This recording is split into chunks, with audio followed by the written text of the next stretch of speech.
एक बच्चा विशेष है या डेविएंट है, मतलब जो उसे उस उम्र में करना चाहिए वो नहीं कर रहा है। ये डेवलपमेंट जो है, विकास जो है, एक रास्ते पे चलता है, एक मार्ग पे चलता है। और जैसे हम बंबई से दिल्ली जा रहे हैं तो हमें पता कैसे चलता है कि हम दिल्ली की तरफ सही जा रहे हैं या नहीं जा रहे हैं? रास्ते में स्टेशन आते हैं। आप देखिए 100 साल पहले अगर आपने किसी को बोला कि आपको टीबी है तो मानने के लिए तैयार ही नहीं होता था, जिसको हम कहते हैं डिनायल। नहीं, ये मेरे साथ कैसे हो सकता है? इतनी बड़ी घटना मेरे साथ तो नहीं हो सकती है, मैं तो जिंदा हूँ, घूम रहा हूँ, फिर रहा हूँ सब। तो डिनायल उस चीज की होती है जिसका आपको बहुत ज्यादा डर हो।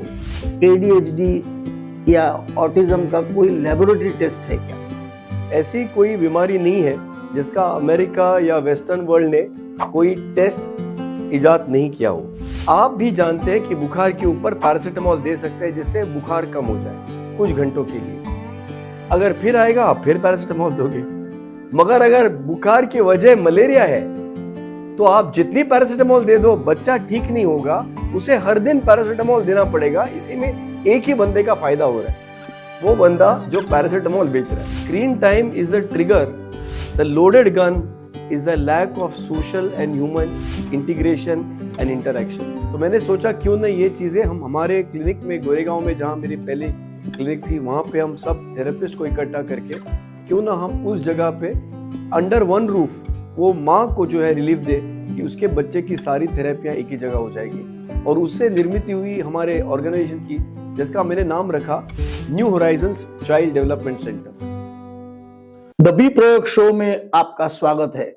द बी प्रयोग शो ये नया पॉडकास्ट मैंने शुरू किया है और मैं चाहता हूं कि समाज के जो प्रोफेशनल्स लोग हैं, जिन्होंने बखूबी से अपना रोल निभाया है और अपने रोल के अलावा भी उन्होंने कुछ काम किया, वो काम को लेके आपके सामने आओ। जाहिर सी बात है कि आपके मन में सवाल आएगा, बी प्रयोग कौन है? मैं हूं बी प्रयोग। मैं एक भारत का नागरिक, एक निष्णात बाल रोग तज्ञ, एक पुत्र, एक पति और एक पिता। मैं गीतकार भी हूं, संगीतकार भी हूं। मैं अपनी नई पहचान बनाने जा रहा हूं। मैं बी प्रयोग हूं, मैं बी प्रयोग हूं। आज के इस पॉडकास्ट में हमने एक बहुत ही विशेष व्यक्ति को यहां बुलाया है, जो हमारे बिरादरी के हैं, बाल रोग तज्ञ है। डॉक्टर समीर दलवाई, आपका स्वागत है। नमस्कार। डॉक्टर समीर दलवाई ये एक डेवलपमेंटल पीडियाट्रिशियन है और डेवलपमेंटल पीडियाट्रिशियन का मतलब होता है कि वो जनरल काम नहीं करेंगे जो मैं करता हूं। जनरल काम में बहुत ज्यादा पैसे मिलते हैं और डेवलपमेंट पीडियाट्रिशियन का काम बहुत ही मुश्किल होता है। तो यहीं से हम सफर शुरू करेंगे और पहला सवाल मेरा यही है कि जो रास्ता मेरे जैसे ऑर्डिनरी पीडियाट्रिशियन लेते हैं, ये रास्ता न लेते हुए आपने डेवलपमेंटल पीडियाट्रिशियन का काम क्यों शुरू किया? सबसे पहले बहुत बहुत नमस्कार और बहुत बहुत धन्यवाद, आपने मुझे आपके इस शो के लिए बुलाया, आमंत्रित किया। आपका सवाल बहुत दिलचस्प है और ज़रूरी भी, कि जब मैं एमडी पास आउट हो गया और मैं जनरल पीडियाट्रिशियन प्रैक्टिस कर रहा था, तो क्या वजह थी कि मैंने एक नई फील्ड चूज़ की जो उस वक्त किसी को पता भी नहीं थी, जो है डेवलपमेंटल पीडियाट्रिक्स। तो डेवलपमेंटल पीडियाट्रिक्स, आपको बता दूं मैं, वो सब्जेक्ट है जो बच्चों के विकास से जुड़ा हुआ है। और विकास का मतलब है कि जो बच्चा पैदा होता है, कोई भी इंसान पैदा होता है, तो बच्चा पहले दिन कुछ नहीं कर सकता, सिर्फ रो सकता है, सुसु पॉटी कर सकता है, दूध पी सकता है, सो सकता है। लेकिन दिन ब दिन बच्चे के जो ब्रेन में जो विकास होते जाता है और बच्चा नई नई चीजें सीखने लगता है, नई नई बातें सीखने लगता है, जिसको हम स्किल कहते हैं। वो सीखते सीखते बच्चा आहिस्ते आहिस्ते सर संभलने लगता है, पलटी होता है, बैठता है, खड़ा रहता है, चलता है, माँ बाप को पहचानता है, चाची मासी को पहचानता है, लोगों को पहचानता है, उनके इशारे समझने लगता है, कब क्या करना है कब नहीं करना है वो समझता है, और आहिस्ते आहिस्ते बातचीत भी सीख लेता है, और फिर स्कूल वगैरह वगैरह। तो ये जो एक उसकी जर्नी है, इसको हम डेवलपमेंट कहते हैं, जो मैंने एज अ पीडियाट्रिशियन आगे मैंने स्पेशलाइजेशन की। उसकी वजह ये थी कि 2003-4 के दौरान बच्चों को जिनको डेवलपमेंटल प्रॉब्लम थे, जैसे सेरेब्रल पॉल्सी है या मोटर डिसऑर्डर्स है, तभी तो ऑटिज्म के बारे में जानकारी भी नहीं थी। तो इन बच्चों के लिए जो ट्रीटमेंट अवेलेबल थी वो सिर्फ महज थेरेपियों में बांटी गई थी। जैसे अलग अलग थेरेपियां थी, speech therapy, physiotherapy, occupational therapy. तो हम गोरेगांव में दोनों प्रैक्टिस करते थे। जी।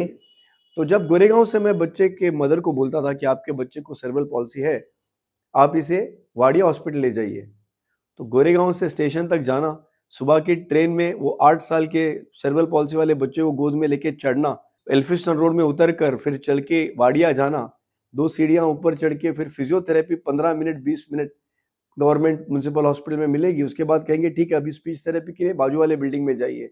वो माँ बच्चे को गोद में लेके उतरती है, रोड क्रॉस करती है, दूसरी बिल्डिंग में जाती है, पता चलता है कि थेरेपिस्ट की तो छुट्टी हो गई, टाइम इज ओवर। वो शाम को फिर गोरेगांव आती है, बच्चे को घर रखती है, मेरे क्लिनिक में आके बोलती है डॉक्टर अगली बार मैं ये नहीं करूंगी, क्योंकि ये करना नामुमकिन है। तो मैंने सोचा क्यों ना ये चीजें हम हमारे क्लिनिक में गोरेगांव में, जहां मेरी पहली क्लिनिक थी, वहां पे हम सब थेरेपिस्ट को इकट्ठा करके क्यों ना हम उस जगह पे अंडर वन रूफ वो माँ को जो है रिलीफ दे कि उसके बच्चे की सारी थेरेपियां एक ही जगह हो जाएगी। और उससे निर्मित हुई हमारे ऑर्गेनाइजेशन की, जिसका मैंने नाम रखा New Horizons Child Development centre. क्या बात है, वाह वाह। तो न्यू होराइजन्स की एक कहानी है। तो मेरे एक चाचा हैं, अभी वो नहीं रहे, बहुत बड़े मेंबर ऑफ पार्लियामेंट वगैरह रहे, उन्होंने एक किताब लिखी थी क्षितिजे अपार, इन मराठी वो लिखा था उन्होंने, जिसका उनका नाम है हुसैन दलवाई, और वो किताब का मतलब था फार होराइजन्स। और उसमें कविता भी थी, जो कविता में कहता है कि जब भी मैं कहीं पहुंचता हूँ, एक पोचता त्या शिखरास पुढचे शिखर नजर यही। सो भाई कवि कहते हैं कि जब मैं एक पर्वत के चोटी पे चढ़ जाता हूँ तो मुझे लगता है मैंने सब चीज मुकम्मल कर ली, कि वहां से दूसरे पर्वत की चोटी दिखती है। तो हर चोटी के वहां पे जाके आपको आगे एक मंजर नजर आता है, तो उसको कहते हैं न्यू होराइजन्स।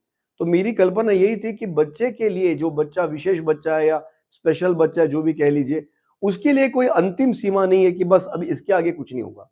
क्योंकि अक्सर डॉक्टर यही बोलते थे कि बस ये बच्चे की ये प्रॉब्लम है, कुछ नहीं हो सकता है। तो मुझे ये कहना था कि कहीं पे रुक नहीं सकते, हमको आगे जाते रहना, इसलिए मैंने नाम न्यू होराइजन्स रखा। और आज 24 साल हो गए आप लोगों की कृपा से। तो अभी हमारे 7 सेंटर है, 6 बंबई में, एक बड़ौदा में, एक ऑनलाइन डिवीजन से पूरे दुनिया के बच्चे हम देखते हैं। 150 लोग हम लोग काम करते हैं, जिसमें अलग अलग थेरेपिस्ट डॉक्टर जुड़े हुए हैं, और यही सिलसिला चल रहा है। और इसीलिए इनको गवर्नमेंट ऑफ इंडिया ने सम्मानित भी किया है। इनके लिए तालियां बजनी चाहिए, लेकिन अभी यहाँ तालियां बजाने वाला कोई नहीं, मैं ही आपके लिए ताली बजा रहा हूँ। और ये काम बहुत ही काबिल तारीफ है। लेकिन मेरा सवाल ये है अब कि सबसे ज्यादा मगज की, ब्रेन की डेवलपमेंट पहले दिन से 240 दिन तक, 2 साल तक होती है। ये 2 साल में जो डेवलपमेंट होगी वो नियरली 80% होती है। उसके बाद में हम लोग सब डड है, मतलब कोई डेवलपमेंट होती नहीं है।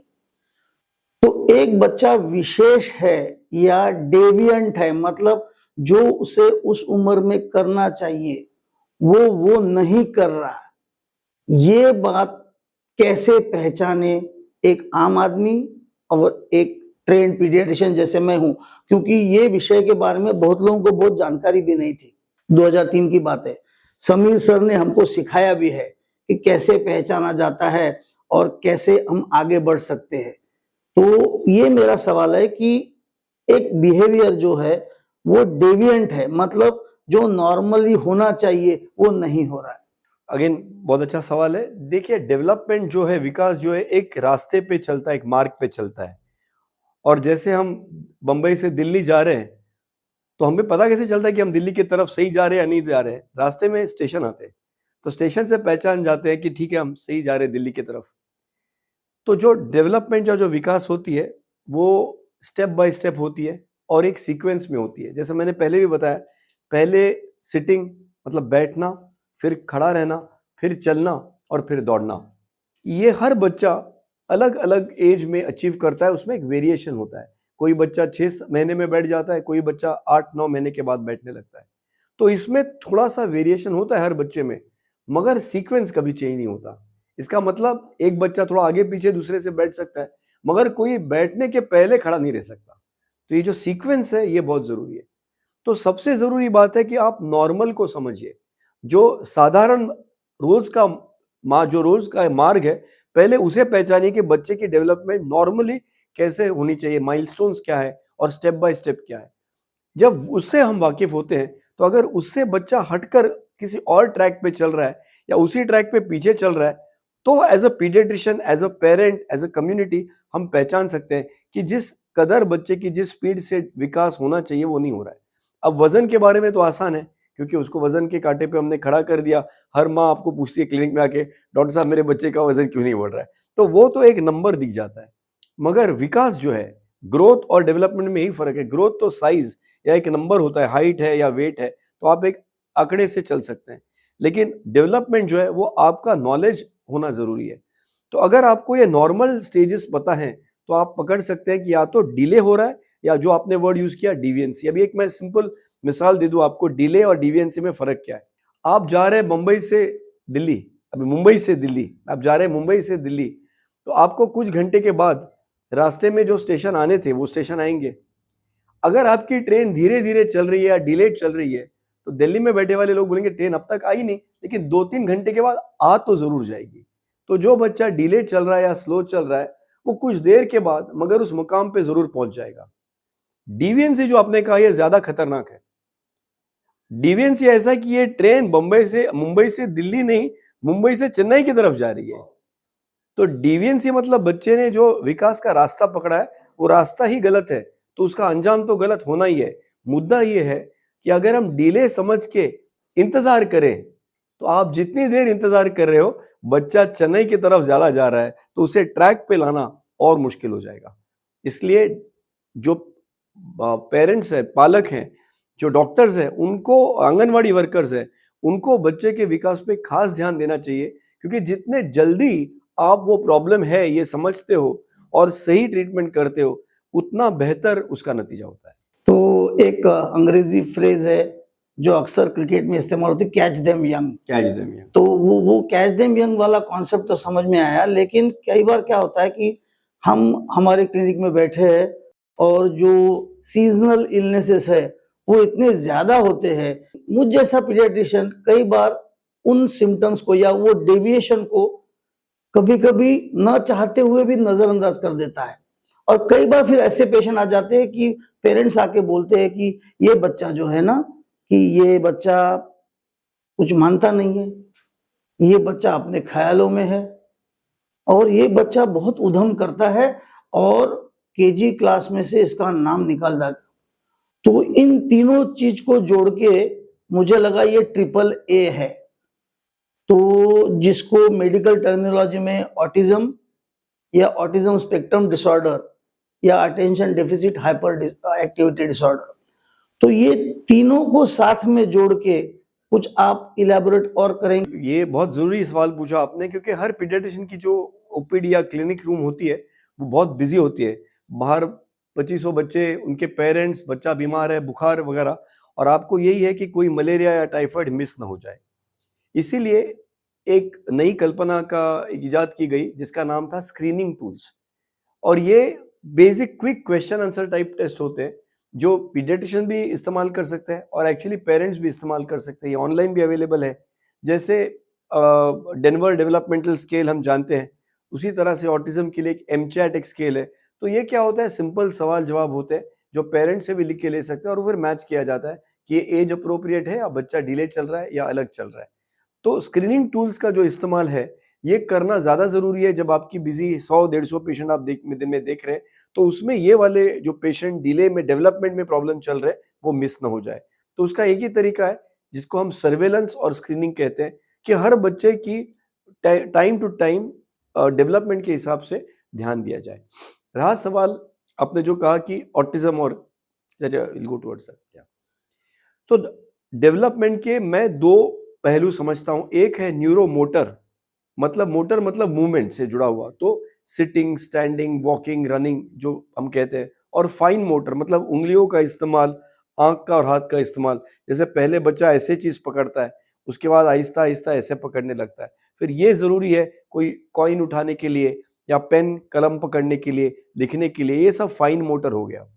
ग्रॉस मोटर मतलब head holding, rolling over, sitting, standing, walking. अब आते हैं न्यूरो बिहेवियरल की तरफ। न्यूरो बिहेवियरल मतलब बच्चे की मोटर डेवलपमेंट, जैसे बैठना, खड़ा रहना, चलना, इसमें ज्यादा प्रॉब्लम नहीं है। लेकिन बच्चे की जो बिहेवियर है, जो बर्ताव है और बच्चे का जो कम्युनिकेशन है, संवाद है, इसमें चैलेंजेस हैं। तो बहुत से बच्चे हम देखते हैं कि फिजिकली तो ठीक है, दिखने में भी नॉर्मल बिल्कुल लगते हैं, मगर या तो बिहेवियर से या कम्युनिकेशन से हमें कहीं ना कहीं खामियां आ रही है। अगर सिर्फ बिहेवियर का प्रॉब्लम है तो जनरली उसे एक टर्म यूज किया जाता है एडीएचडी। अगर कम्युनिकेशन और बिहेवियर दोनों में प्रॉब्लम है तो उसमें टर्म यूज किया जाता है ऑटिज्म या स्पेक्ट्रम डिसऑर्डर। मगर आपको मैं एक बहुत ही दिलचस्प बात बताना चाहता हूँ, सुनेंगे आप? बिल्कुल। अभी ये पेरेंट्स पूछते हैं, डॉक्टर्स पूछते हैं कि ऑटिज्म है या एडीएचडी क्या है। लोग खुद आजकल नेट पे जाके पढ़ रहे हैं बच्चे कि हाय मुझे एडीएचडी है और मुझे एडीएचडी का डायग्नोसिस है, और उसके बाद दवाइयां मांगते हैं, एडीएचडी के लिए दवाई लेनी चाहिए या सर्टिफिकेट मांगते हैं। मगर अजीब बात यह भी है कि उसके बाद जो भी चीज होती है नहीं, तो कहते हैं ये मेरे एडीएचडी के वजह से हो रहा है, ये मेरे ऑटिज्म के वजह से हो रहा है। जैसे ऑटिज्म और एडीएचडी कोई ट्यूमर है या कोई फ्रैक्चर है जिसके वजह से चलने में प्रॉब्लम आ रही है आपको, फ्रैक्चर की वजह से। अब इसके बारे में आपको मैं बता दूं, आपको ताज्जुब होगा कि दुनिया में एडीएचडी, ऑटिज्म नाम की कोई एंटिटी नहीं है, ये कोई हकीकत नहीं है। फॉर एग्जाम्पल, अगर आपको किसी ने कहा कि ट्यूमर है, आप ट्यूमर को तो उसके तो साइन सिम्टम्स आएंगे, आपको या तो फिट्स आएंगे, आपको चलने बैठने में मुश्किल होगी। आप एमआरआई करके देख सकते हैं, इतना ही शौक है तो सर्जरी के पहले आप बायोप्सी कर सकते हैं। बायोप्सी में वो ट्यूमर के सेल्स और नॉर्मल ब्रेन के सेल्स अलग अलग नजर आएंगे। और करना है तो आप ऑपरेशन करके निकाल सकते हैं, हाथ में पकड़ सकते हैं ट्यूमर को। तो ये हकीकत है। फ्रैक्चर है तो आप एक्सरे पे हड्डी में ब्रेक देख सकते हैं, ऑपरेशन करके वो टूटी हुई हड्डी देख सकते हैं, टच करके देख सकते हैं। ऑटिज्म, एडीएचडी ऐसा कुछ नहीं है। तो ये क्या है? अमेरिका में जब इन्होंने ये सिम्टम्स आने लगे और लोगों की कंप्लेंट्स आने लगी, तो कुछ साइकेट्रिस्ट ने कहा ये आदमी को स्किज़ोफ्रेनिया है। दूसरे साइकेट्रिस्ट के पास मरीज ज्यादा कहते हैं स्किज़ोफ्रेनिया नहीं है। तो इससे परेशानी ये हुई कि इंश्योरेंस कंपनी किसकी बात माने और किसकी दवाई इंश्योरेंस में फ्री दे दे ना दे दे।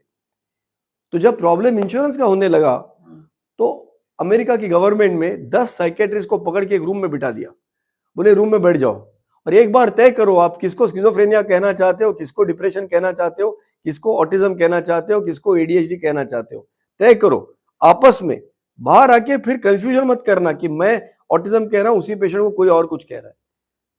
ये करने से उन्होंने एक किताब बनाई जिसका नाम है diagnostic and statistical manual of American academy of psychiatry. इस वॉल्यूम में उन्होंने लिखा कि अगर मरीज में फलाना फलाना मतलब 1 2 3 4 5 ऐसे सिम्टम्स है, मतलब ऐसे लक्षण बताए गए कि मरीज ये करता है, मरीज ये करता है, मरीज ये नहीं करता है, और अगर वो सिम्टम्स एक ही बंदे में एक विशेष नंबर में पाए जा रहे हैं तो उसको एक ग्रुप करके ये अलग बंदा है और उस लक्षणों के संग्रह को एक नाम दिया गया एडीएचडी, या दूसरे लक्षणों के संग्रह को नाम दिया गया स्किज़ोफ्रेनिया, तीसरे संग्रह को नाम दिया गया ऑटिज्म। तो अगर ये कोई बच्चा है फॉर एग्जाम्पल जिसका आई कांटेक्ट नहीं है, आवाज देने पे रिस्पॉन्स नहीं करता है, उसे किस जगह पे कैसा बिहेव करने का पता नहीं, हर जगह भाग रहा है, उसे इशारे समझते नहीं, करता नहीं, उसे बातचीत दूसरों की समझते नहीं, खुद बात नहीं करता, और बार बार वही चीजें या तो रिपीट करता है या बोलता है, ये सब क्या है? लक्षण है, सिम्टम्स है। मरीज बता रहा है, मदर बता रही है आपको कि मेरा बच्चा बात नहीं कर रहा है, मेरा बच्चा भागते रहता है, आई कांटेक्ट नहीं है।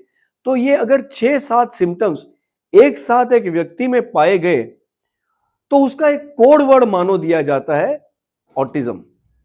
तो आपको किसी से बोलना है कि इस बच्चे को ये भी सिम्टम है, ये भी सिम्टम है, ये भी सिम्टम है, इतना बोलने की जरूरत नहीं, आप ऑटिज्म बोल दो तो सबको पता चलेगा इस बंदे में ये सिम्टम्स है।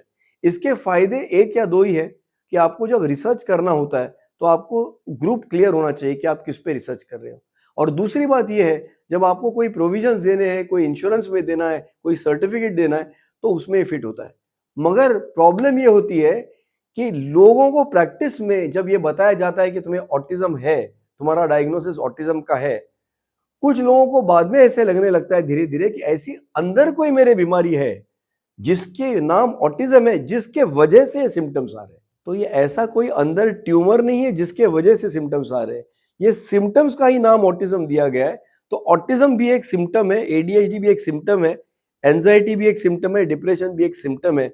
इसको हकीकत समझ के मेरे बच्चे को ऑटिज्म है, मेरे बच्चे को डिप्रेशन है, एंजाइटी है, अब इसका कुछ नहीं हो सकता, ये जो एक गलतफहमी फैलाई जा रही है, या कभी कभी एक हवा बनाया जाता है आपके बच्चे को ऑटिज्म है, ये थेरेपी करनी है, ये करनी है, वो करिए। देखिए इतना करके भी बच्चा नॉर्मल तो नहीं होगा, मगर करनी है। तो ये बात थोड़ा सा इंटरप्शन कर रहा हूं मैं sorry, कि हमने सारी मेहनत कर ली एज अ क्लिनिशियन, समय दिया, चार्ट्स एप्लीकेशन किया, वो ग्रुप ऑफ सिम्टोमेटोलॉजी को पकड़ लिया और लेबल कर दिया। लेबल करने के बाद में दो तरह का रिएक्शन होता है, एक तो एक्सेप्टेंस बाय पेरेंट्स और ज्यादातर होता है रिजेक्शन। तो मेरा ये सवाल है अभी कि इस तरह से जब आप किसी को लेबल करेंगे, लेबल करने के बाद में ये बताएंगे ये चीज है, इसका इशारा ऑटिज्म स्पेक्ट्रम डिसऑर्डर या ऑटिज्म या एडीएचडी है, तो आपको डॉक्टर समीर दलवाई के पास जाके आगे इलाज करना चाहिए। लेकिन ये चिट्ठी लेकर जो आपके क्लिनिक में पहुंचता ही नहीं है, क्योंकि वो पेरेंट्स मानने तैयार नहीं कि इस तरह कुछ है। तो ऐसे पेरेंट्स का काउंसलिंग अगर करना है तो आप किस तरह से इनको टैकल करें? ये सबसे महत्व का प्रश्न है, क्योंकि यही प्रॉब्लम होता है। आप देखिए 100 साल पहले अगर आपने किसी को बोला कि आपको टीबी है, तो मानने के लिए तैयार ही नहीं होता था, जिसको हम कहते हैं डिनायल। नहीं, ये मेरे साथ कैसे हो सकता है, इतनी बड़ी घटना मेरे साथ तो नहीं हो सकती है, मैं तो जिंदा हूं, घूम रहा हूं, फिर रहा हूं सब। तो डिनायल उस चीज की होती है जिसका आपको बहुत ज्यादा डर हो, और डर भी उस बीमारी का होता है जिसका कोई इलाज ना हो। तो ज्यादातर ये पाया गया है कि ऑटिज्म में कोई इलाज नहीं है, ये लाइफ लॉन्ग कंडीशन है। आपका बच्चा जिंदगी भर ऑटिस्टिक कहलाएगा या रहेगा। तो बंदे को डर उससे नहीं है जो आपने सिम्टम पिकअप किए या आपने रिफर किए। बंदे को डिनायल या डर ये है कि ये मेरे बच्चे के साथ नहीं हो सकता, क्योंकि कोई माता पिता दुनिया में अपने बच्चे को मलेरिया ये मानने के लिए भी तैयार नहीं है आसानी से। तो ऐसे फिर भी मलेरिया वहां ठीक है, एक दो बार डॉक्टर सच में मलेरिया ठीक है, आप बोलते हो तो टेस्ट वेस्ट कर लो, मलेरिया ठीक है, चलो हम ट्रीटमेंट कर लेते हैं, 5 दिन में ठीक हो गया बच्चा। तो अब ये आम बात हो गई है। क्या आम बात हो गई? मलेरिया, टाइफाइड, इवन ट्यूबरक्लोसिस या इवन कैंसर का इलाज हो सकता है। तो आज उसके बारे में इतना डर नहीं है, इसलिए डिनायल नहीं है। ऑटिज्म के बारे में ये प्रचलित किया जाता है, लोग पता नहीं किस तरीके की मेडिकल फील्ड है ये हमारी ऑटिज्म के बारे में बड़ी तालियां बजाई जा रहा है, ऑटिज्म इज इनक्यूरेबल, ऑटिज्म का कुछ है ही नहीं, हो ही नहीं सकता। अरे आज तक इलाज नहीं है, ये मैं मान सकता हूं, आगे भी नहीं होगा। अगर डॉक्टर और मेडिकल कम्युनिटी यही बोलेगी तो आगे प्रोग्रेस कैसे होगा? 100 साल के पहले, 50 साल पहले हम मीजल्स, गोवर बोलते हैं, देवी, उसको देवी बोलते थे हिंदी में, मतलब ये बीमारी है ही नहीं, तो भगवान ने दी हुई चीज है। आज तो कोई आप सोचते भी नहीं मीजल्स या गोवर के बारे में। सिमिलरली एटीट्यूड यही होना चाहिए कि ऑटिज्म की वजह क्या है, एडीएचडी की वजह क्या है, ये क्यों हो रहा है। और अगर हम वो समझ पाएंगे कि वजह क्या है, जब उसकी फिर ट्रीटमेंट हो सकती है, तब ये डिनायल नहीं आएगा। क्या है कि आज ये जमाना जो है बड़ा जालिम हो गया है और हर पेशेंट को प्रूफ चाहिए। तो मेरा ये सवाल है कि क्या एडीएचडी या ऑटिज्म, इसका कोई लेबोरेटरी टेस्ट है क्या? आप हंसेंगे कि एक पीडियाट्रिशियन, ट्रेन पीडियाट्रिशियन अपने आप को 36 साल प्रैक्टिस करता है ऐसा बोलता है, फिर भी ये सवाल पूछ रहा है। तो ये सवाल जनता के लिए है कि क्या एडीएचडी या ऑटिज्म का कोई लेबोरेटरी टेस्ट है क्या? ये सवाल जरूरी है, क्योंकि ऐसी कोई बीमारी नहीं है जिसका अमेरिका या वेस्टर्न वर्ल्ड ने कोई टेस्ट इजाद नहीं किया हो। और उसकी वजह यह है कि टेस्ट इजाद करने के बाद भी उसे मार्केट किया जा सकता है। जैसे हम जानते हैं कोविड में वो टेस्ट बनाई गई, उसके लाखों करोड़ों टेस्ट बेचे गए एक्सेट्रा। ये एटीट्यूड होने के बावजूद अगर 80 साल में ऑटिज्म की कोई टेस्ट बनी नहीं, तो जवाब तो यह है कि कोई ऐसी लेबोरेटरी टेस्ट है ही नहीं जो केमिकल तरीके से या बायोप्सी के तरीके से या एक्सरे से या ईईजी के तरीके से, किसी भी तरीके से लेबोरेटरी में यह प्रूव नहीं किया जा सकता कि ऑटिज्म है या नहीं है। इसलिए कंफ्यूजन भी होने का कारण यही है कि ऐसी कोई परफेक्ट टेस्ट आज तक कोई मौजूद नहीं है, और इसीलिए हमें डाउट आता है कि ये अलग टाइप की कोई बीमारी हो सकती है, not one which can be found in a chemical. हाँ, लेकिन मैं थोड़ा सा चिंतित हूँ, और ये बात आप कह रहे हैं कि इसका कोई इलाज नहीं है या सीमित इलाज है। मैं इस बात से बहुत चिंतित हूँ as a general paediatrician and as a general public also, क्योंकि when a person of your repute say something like this, तो जनता में एक घबराहट का मैसेज चला जाता है। तो क्या आप जरा इसके ऊपर और ज्यादा विस्तृत जानकारी दे सकते हैं कि इलाज नहीं है मतलब क्या? तो इलाज नहीं है ये मैं नहीं बोल रहा, ये पूरी दुनिया बोल रही है, और मैं ये बता रहा था कि इलाज नहीं है, उसको क्लोज करने की क्या जरूरत है। आज इलाज नहीं है या आज वजह पता नहीं है, तो हमको तो खोजते रहना चाहिए। अब ये हो रहा है कि द वेस्टर्न वर्ल्ड जो है, पाश्चात्य देश है, वो इलाज और कारण दोनों लेबोरेटरी में ढूंढ रहे हैं कि फलाना मॉलिक्यूलर या एंजाइम से या ये बायोकेमिकल चीज की वजह से ये प्रॉब्लम हो रही है, ताकि फिर वो लेबोरेटरी में बना के उसकी दवाई भी बन सकती है। लेकिन अगर किसी की जो इन्वेस्टिगेशन है वो लेबोरेटरी में नहीं है और उसकी दवाई अगर मार्केटेबल नहीं है, तब लोग बोलते हैं कि इसका इलाज नहीं है। इलाज लेबोरेटरी में नहीं है और दवाई में नहीं है, इसका ये मतलब नहीं कि उस बीमारी का या उस मसले का हल नहीं है। इसलिए हल देखने के लिए हमें थोड़ा सोशियो कल्चरल सिचुएशन देखनी पड़ेगी कि ऑटिज्म होता क्यों है। जैसा मैंने कहा कि ऑटिज्म की अभी जानकारी ये है कि अगर किसी बंदे में ये 5-6 लक्षण एक साथ मिलते हैं, जैसे आई कांटेक्ट कम है, बच्चा रिस्पॉन्स नहीं करता है, बच्चे को बिहेवियर ठीक नहीं है, भाग दौड़ कर रहा है, बच्चे के इशारे समझ नहीं आते, करता नहीं है, बातचीत समझ नहीं आती, बात नहीं करता, जो सबसे कॉमन शिकायत है, या बच्चा कोई चीजें रिपीटेड या पैटर्न में कर रहा है, तो ये शिकायतें एक साथ आ जाए, ये लक्षण या सिम्टम्स एक साथ आ जाए, तो इनको एक ग्रुप को नेम दे दिया है ऑटिज्म। मगर इसका किसी ने देखा नहीं कि ये सारे सिम्टम्स आते क्यों हैं, और अब हो क्या रहा है, सारे सिम्टम पे सिम्टम को टारगेट करने के लिए दवाएं दी जा रही है। फॉर एग्जाम्पल, पेरेंट ने या पालक ने या माँ बाप ने डॉक्टर को बताया मेरे बच्चे को बुखार है। अब बुखार क्या है? बुखार बीमारी नहीं है, बुखार लक्षण है किसी और बीमारी का। मेरे बच्चे को खांसी हो रही है, खांसी क्या है? खांसी लक्षण है, खांसी बीमारी नहीं है, मगर खांसी हो सकता है टीबी या निमोनिया का लक्षण है। आप भी जानते हैं कि बुखार के ऊपर पैरासिटामोल दे सकते हैं जिससे बुखार कम हो जाए कुछ घंटों के लिए। अगर फिर आएगा आप फिर पैरासिटामोल दोगे। मगर अगर बुखार की वजह मलेरिया है तो आप जितनी पैरासिटामोल दे दो, बच्चा ठीक नहीं होगा, उसे हर दिन पैरासिटामोल देना पड़ेगा। तो जब हमने यहाँ स्टडी किया, रिसर्च किया, पिछले 23 साल से हमारे सेंटर में जितने डॉक्टर्स हैं, थेरेपिस्ट हैं, साइकोलॉजिस्ट हैं, ऑक्यूपेशनल थेरेपिस्ट, स्पीच थेरेपिस्ट हैं, हमने इसका रिसर्च किया, तो हमें एक चीज हर बच्चे में कॉमन नजर आई। डॉक्टर आमडेकर आप जानते हैं, उनका ये हम सभी को एक टीचिंग है कि 10 दिन के बाद जब बुखार हो तो रिसेप्शनिस्ट भी बता सकता है कि इस बच्चे को टाइफाइड है।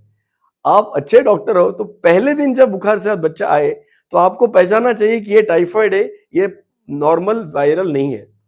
आप सभी बच्चों को टाइफाइड की दवाई भी नहीं देनी चाहिए, मगर वो 10 में से एक बच्चे को जिसको टाइफाइड है, आप पहले दिन बुखार से पहचानना चाहिए कि टाइफाइड का बुखार है। तो हमने देखा कि हर बच्चे जो ऑटिज्म की शिकायत लेके आती है, सब में कॉमन कौन सी चीज है? एक कॉमन चीज मैंने पाई कि इन बच्चों का लक्ष्य या ध्यान या फोकस या तवज्जो चीजों में ज्यादा होती है और मनुष्य में कम होती है। इनका जो फोकस है, इनका अटेंशन है, ये इंसानों में कम होता है और चीजों में, वस्तुओं में, सामान में ज्यादा होता है। तो हमने इसका एक सिंपल इंडियन नेम रख दिया, अति वस्तु मगनता या मग्नता और कम मनुष्य मग्नता या मगनता। मतलब ये बच्चा ऐसा है कि उसकी मगनता इंसानों में कम है, मगर वो चीजों में बहुत ज्यादा मगन है या उलझा हुआ है। अब ये बताने के साथ हमने ये भी बताया new Horizons Child Development centre में कि नॉर्मल डेवलपमेंट के पहलू क्या है। लोगों की दूसरी गलतफहमी है कि स्पीच जो है, भाषा, बात करना, ये एक इंडिपेंडेंट माइलस्टोन है। अगर ऐसा होता तो पैदा हुआ उसी दिन बच्चा बात करता, लेकिन ऐसा होता नहीं है। इसका मतलब स्पीच सीखने के लिए पहले कुछ स्टेप्स है, जिस तरह रनिंग सीखने के लिए पहले कुछ स्टेप्स है, जैसे सिटिंग, स्टैंडिंग और वॉकिंग। तो ये दोनों जोड़ के हमने एक 5 स्टेप्स की एक सीक्वेंस या माइलस्टोन चार्ट बनाई है, जिसका नाम है न्यू होराइजन्स सोशल बिहेवियर और कम्युनिकेशन सीक्वेंस ऑफ माइलस्टोन्स। सबसे पहला माइलस्टोन आफ्टर बर्थ स्पीच नहीं है, सबसे पहला माइलस्टोन इंसान के बच्चे का है मनुष्य मग्नता। बच्चा पैदा होने के बाद जब वो दुनिया देखता है, ये जब आवाज सुनता है, इसे पता नहीं दुनिया में क्या हो रहा है, इसे ये फर्क पता नहीं चलता कि ये इंसान है, ये टेबल है, ये चेयर है। माँ या फादर होने का कंसेप्ट तो बहुत दूर है। तो बच्चा तो इनोसेंट है, लेकिन जब बच्चे को भूख लगती है, बच्चा रोता है, तब देखता है कि जब मैं रोता हूं टेबल चेयर कुछ हिलता नहीं, सिर्फ एक एंटिटी है जो मूव करती है, मुझे उठा लेती है और उसके बाद मैं संतुष्ट हो जाता हूं। इसको हम कहते हैं सर्वाइवल। बच्चा सर्वाइवल, तो बच्चा ध्यान देने लगता है कि पूरे वातावरण में ये एक एंटिटी है जो मेरे काम की है या मुझे सर्वाइव करने देती है। अगले बार रोता है, फिर देखता है कि टेबल चेयर हिलता नहीं, वही एंटिटी फिर से हिल के आके उसको उठाती है, उसे अच्छा लगता है। तो बच्चा समझने लगता है भाई इसमें कुछ रखा ही नहीं है, जो भी रखा है इनमें रखा है। तो बच्चा मनुष्य की तरफ मग्न होने लगता है, मनुष्य को देखने लगता है, माँ कहाँ गई उसे फॉलो करता है। और ये जरूरी नहीं कि माँ ही हो, अगर किसी वजह से माँ नहीं है और मासी है तो वो मासी की तरफ ध्यान देगा। उसे जिंदा रहने के लिए जब दर्द हो रहा है पेट में, तो उसे राहत कौन देता है, इस वजह से वो इंसान की तरफ जुड़ने लगता है। अब ये पहला माइलस्टोन हो गया, मनुष्य मग्नता। अब देखता है कई बार मम्मी रोता हूं, मम्मी नहीं आती है, उठाती नहीं है। फिर देखने लगता है कि जब मम्मी रूम में नहीं है, अतराफ में नहीं है, और मैं रोता हूं नहीं आती, जब दिखती है सामने रोता हूं तो आती है। अब बच्चे का ब्रेन डेवलप होने लगता है कि भाई जब रूम में है ही नहीं तो रोने में क्या फायदा, जब रूम में है तब रो। तो बच्चा अब सीखता है रोना कब जरूरी है और रोना कब नहीं चाहिए। तो कौन सी चीज कब करनी है और नहीं करनी है, इसको हम बिहेवियर कहते हैं, बर्ताव कहते हैं। आप जाके दरवाजा इस तरह खोलो, इस तरह बंद करो, इस तरह खोलो, इस तरह बंद करो, ये स्किल है। आप गाड़ी इस तरह चलाओ, ये स्किल है। मगर दरवाजा कब खोलो कब नहीं खोलो, ये ह्यूमन बिहेवियर है। और ये आपको डॉक्टर दलवाई नहीं सिखा सकते, कोई थेरेपिस्ट नहीं सिखा सकता। ये आपको माँ को देख के ही समझेगा कि जब बेल बजती है तो माँ जाके दरवाजा खोलती है, बेल नहीं बजती तब माँ दरवाजा नहीं खोलती। बच्चा समझने लगता है इंसान दरवाजा कब खोलते, क्यों खोलते, कब नहीं खोलते। अब बच्चा समझने लगता है कि प्लेटें कब लानी है, प्लेटें कब उठानी है, कपड़े कहाँ निकालने हैं, कपड़े कब नहीं निकालने, किसके सामने उतारने, किसके सामने नहीं, किसके गोद में बैठना है, किसके गोद में नहीं। तो ये सेकेंड माइलस्टोन जहां पे ब्रेन डेवलप हो रहा है इज ह्यूमन बिहेवियर। ये चलते चलते 8-9 महीने में ब्रेन इतनी अच्छी तरह से डेवलप होता है कि उसको अब समझ आने लगता है, देख देख के, समझ समझ के, कि जब मम्मी ऐसा कर रही है तो इसको देख के मुस्कुराने की बात कोई है नहीं। जो 2-3 महीने का बच्चा मुस्कुरा रहा है, अब 8-9 महीने में इसे समझ आने लगी कि ये करने के बाद मम्मी चली जाती है, मतलब ये हाथ में कुछ नहीं रखा है, ये तो एक इशारा है, ये सिग्नल है, मैसेज कुछ और है। इसे कहते हैं कम्युनिकेशन। माँ ऐसा करेगी तो हाथ को देख के मुस्कुराना नहीं है, उस तरफ देखना है आपको, पॉइंटिंग। तो जब पॉइंटिंग और जेस्चर समझ जाते हैं, ये है early communication and this is non verbal communication, जहां आप शब्द का प्रयोग नहीं कर रहे हो, इशारों वाली बात। इशारों में दिल लेने वाले हम दोनों हिंदी फिल्म के बहुत शौकीन हैं। तो ये तीसरा स्टेप है। पहला स्टेप मनुष्य मग्नता या इंसानों की तरफ तवज्जो देना। दूसरा स्टेप है तौर तरीके सीखना, कब क्या करना है, कब नहीं करना है। तीसरा स्टेप, तीसरा माइलस्टोन है इशारे। और साल भर बच्चा अच्छे से ये प्रैक्टिस कर ले तो ब्रेन इतना डेवलप होता है कि उसे आहिस्ता आहिस्ता समझ आने लगता है कि बाय बाय, ये जो साउंड, आवाज मेरे कान में बचपन से आ रही है, पैदा हुआ तब से आ रही है, ये ऐसी कोई साउंड नहीं है, उसका मतलब है और उसका विशेष मतलब है कि अब मैं जा रही हूं। मगर ये समझने के लिए उसे सिर्फ समय या 1 साल की जरूरत नहीं है, ये स्टेज होने की जरूरत है। जैसे रनिंग आने के लिए सिटिंग, स्टैंडिंग, वॉकिंग की जरूरत है। तो जब ह्यूमन एंगेजमेंट, ह्यूमन बिहेवियर और नॉन वर्बल कम्युनिकेशन बच्चा माहिर हो जाता है, तब ब्रेन उस लेवल पे पहुंचता है कि स्पीच या वर्बल कम्युनिकेशन समझ सके और समझ के बोले। तो शब्द में और आवाज में फर्क क्या है? आवाज है कुछ भी करो आवाज है।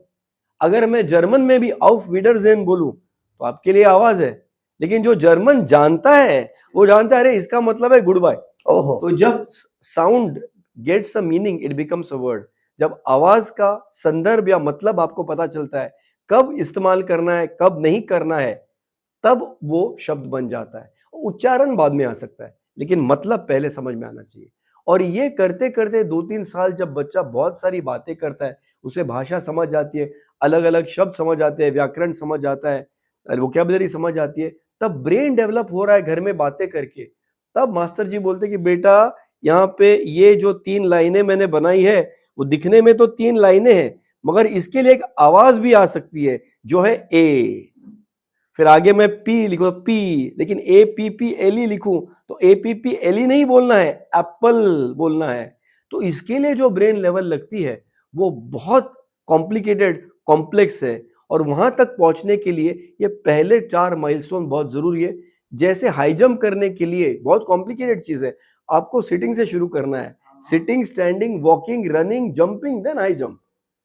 अब प्रॉब्लम यह है कि जो बच्चा वस्तुओं में मग्न है और इंसान में मग्न नहीं है, इंसान में ध्यान नहीं है, वो ना तौर तरीके सीखेगा, वो ना नॉन वर्बल इशारे सीखेगा, न बातचीत सीखेगा, न रीडिंग राइटिंग सीखेगा।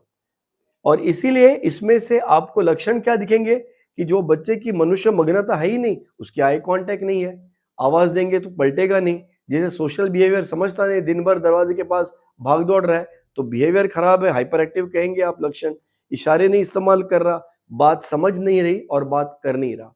जैसे कि आपने जजमेंट ले लिया और इलाज शुरू किया, और जहां तक मेरी जानकारी है जो सीमित है, लेकिन जो मैं जानता हूं कि ये इलाज ज्यादातर ऑक्यूपेशनल थेरेपी है और काउंसलिंग है, तो ये दोनों इलाज में जो इफेक्ट आना चाहिए वो स्लो होता है।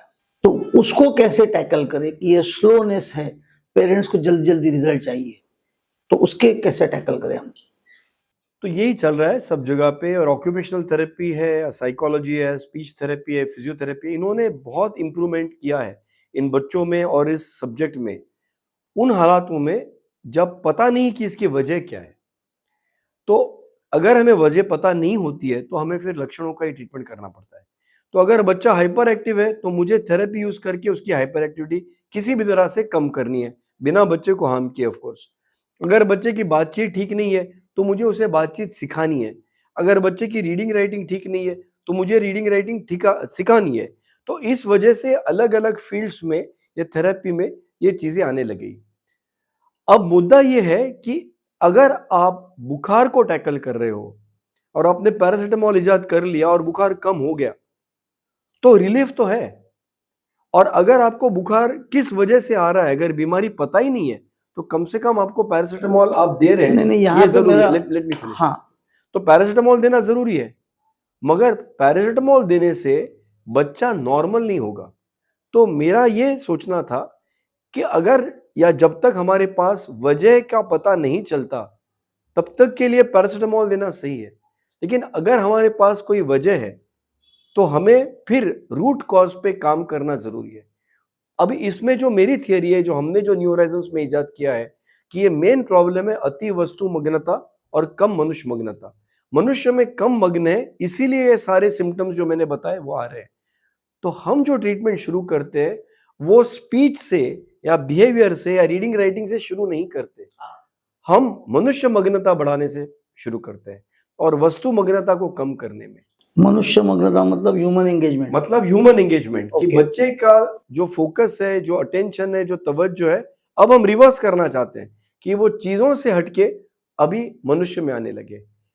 क्योंकि दूसरा प्रॉब्लम या दूसरा पहलू ये भी है कि जो बच्चा मनुष्य में नहीं मगर चीजों में माहिर है या चीजों में फोकस्ड है, वो मनुष्यों से विविधता नहीं सीखता। मतलब दरवाजा कब खोलना है, नहीं खोलना, ये विविध चीज है। किसके गोद में बैठना है, किसके गोद में बच्चे ने नहीं बैठना है, ये विविधता है। चाची ऐसी है तो उसके साथ कैसा बिहेव करना है, मामी वैसी है तो कैसा बिहेव करना है। ये इंसान जो इंसानों से सीखता है मनुष्य मग्नता के माध्यम से, वो विविधता सीखता है। ये बच्चा जो सिर्फ वस्तुओं से सीख रहा है वो विविधता नहीं सीखता मगर वो पैटर्न सीखता है, क्योंकि दुनिया की हर वस्तु या तो पैटर्न में बनाई गई है या पैटर्न में चलती है। तो अगर फैन है वो एक ही पैटर्न में चलेगा, आप अंदर आए तो उल्टा तो नहीं चलेगा, उसको कुछ लेना देना है ही नहीं। तो ये बच्चे सारे वस्तु मग्न या पैटर्न उस्ताद बन जाते हैं। और इसी में सही डेंजर ये है, क्योंकि पेरेंट्स को तो ये पता नहीं कि स्पीच क्यों नहीं आ रहा है, लेकिन स्कूल में एडमिशन चाहिए तो पूरी दुनिया आपके पीछे पड़ी है, तुम्हारा बच्चा बात नहीं कर रहा है, आपको परेशानी हो जाती है कि बात तो करना चाहिए। अब आप अगर डायरेक्टली बच्चे को स्पीच सिखाने लगे से गुड मॉर्निंग, से गुड मॉर्निंग, से गुड मॉर्निंग। तो चूंकि पहले के स्टेप्स नहीं हुए, सिटिंग स्टैंडिंग वॉकिंग नहीं हुआ, तो रनिंग मिल्खा सिंह भी नहीं सिखा सकते। तो उसे स्पीच समझ में ही नहीं आएगा, क्योंकि ह्यूमन एंगेजमेंट नहीं है, ह्यूमन बिहेवियर नहीं है, नॉन वर्बल नहीं है, तो समझ तो कुछ नहीं आएगा। मगर आपने 400 बार बोला से गुड मॉर्निंग, तो ये पैटर्न बनता है। और अगर बच्चे को ये पैटर्न पसंद आया, तो बच्चे के मुंह से आवाज आएगी से गुड मॉर्निंग। मगर उसे ये पता नहीं चलेगा कि बोलना सिर्फ गुड मॉर्निंग था, क्योंकि समझ नहीं आया। और उसे ये नहीं पता चलेगा कि से गुड मॉर्निंग भी जो बोल रहा है, वो सुबह बोलूं, दोपहर में बोलूं, रात को बोलूं, शाम को बोलूं। तो डॉक्टर के क्लिनिक में, आपके क्लिनिक में जब मरीज आता है ये करने के बाद, तो उसको बोलना पड़ता है डॉक्टर साहब को गुड मॉर्निंग बोलो।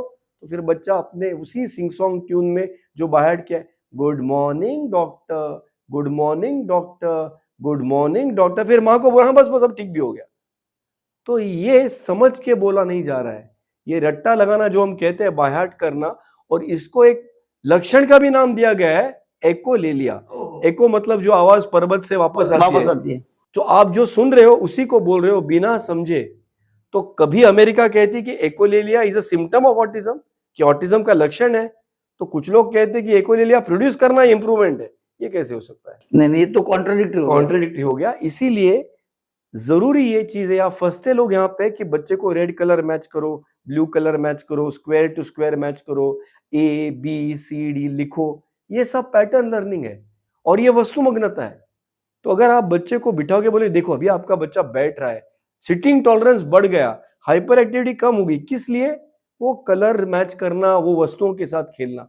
इसका मतलब जिसको वस्तुमग्नता की बीमारी थी, उसी को आप वस्तु दे दो, बच्चा कुछ देर तक शांत बैठ गया, अभी आप बोले ट्रीटमेंट हो गई। लेकिन जिस वक्त आपने ये सब उठा लिया सर्कस, फिर वापस बच्चा फिर वही करेगा।